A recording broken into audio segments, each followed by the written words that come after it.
যে ধাক্কাটা যেভাবে এলো, আল্লাহ না করেন যদি এটাই তো আমাদের শেষ মুহূর্ত হতে পারত, ঠিক না ব্যাঠিক জুড়ে বলেন।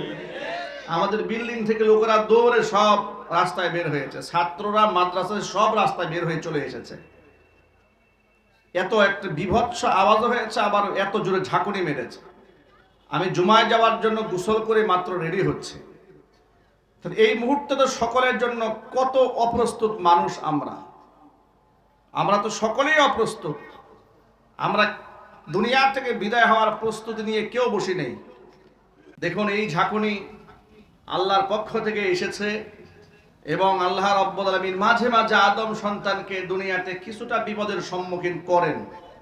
কেন করেন তার ব্যাখ্যা আল্লাহ তাআলা সূরা রুমে দান করেছেন। আল্লাহ পাক আপন ভাষায় বলেন, যাহারাল ফাসাদু ফিল বাররি ওয়াল বাহরি বিমা কাসাবাত আইদিন নাস লিয়ুযীকাহুম বা'দাল্লাযী আমিলু লা'আল্লাহুম ইয়ারজিউন।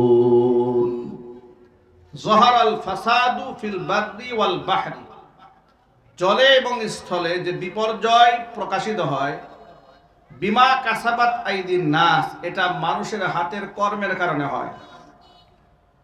মানুষকে যে আমি কিছুটা বিপদ দেই, লিয়ুযীকাহুম বা'দাল্লাযী আমিলু, ওরা যা করে তার কিছুটা কর্মের স্বাদ আস্বাদন করার জন্য আমি ওদেরকে এই বিপদটা দিয়ে থাকি।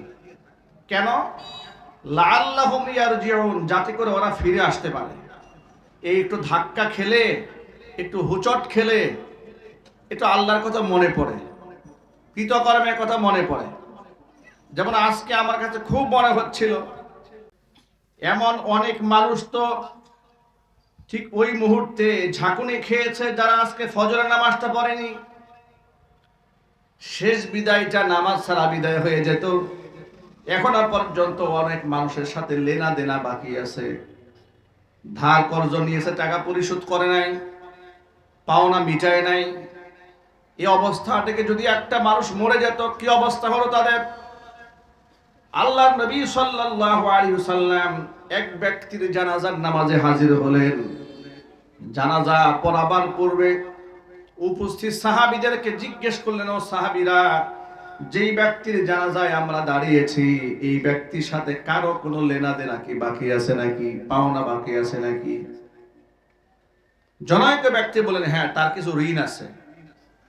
নবী করিম সাল্লাল্লাহু আলাইহি সাল্লাম বললেন, তাহলে ঋণ আগে পরিশোধ করতে হবে, ঋণ পরিশোধ না হলে আমি তার জানাজার নামাজ পড়াবো না।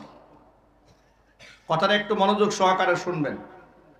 বর্তমান সমাজে মানুষের সম্পদ আত্মসাৎ করা, টাকা মেরে খাওয়া, ধোঁকা দিয়ে বোকা বানানো, অধিকার হরণ করা, এর একটা মুসাবাকা চলছে, কম্পিটিশন চলছে, নোংরা প্রতিযোগিতা। আলহাকুমুত তাকাসুর, প্রাচুর্য, আমাকে বড় হতে হবে, বড়লোক হতে হবে, এই কম্পিটিশন আমাদেরকে অন্ধ বানিয়ে দিয়েছে, গাফেল, উদাসীন করে দিয়েছে রব থেকে। আল্লাহর নবী বললেন, তার ঋণ পরিশোধ হওয়ার আগে তারা জানাজা আমি পড়াবো না। অবস্থা বড় কঠিন। হুজুর যদি জানাজার নামাজ না পড়ান তো সাহাবায়ে কেরাম পড়বে? আর যদি বলুন পড়বে? পড়বে না। একজন সাহাবী পিছন থেকে হাত তুললেন, ইয়া রাসূলুল্লাহ, আপনি জানাজার নামাজ পড়িয়ে দিন, আমি তার ঋণ পরিশোধ করার দায়িত্ব নিয়ে নিলাম।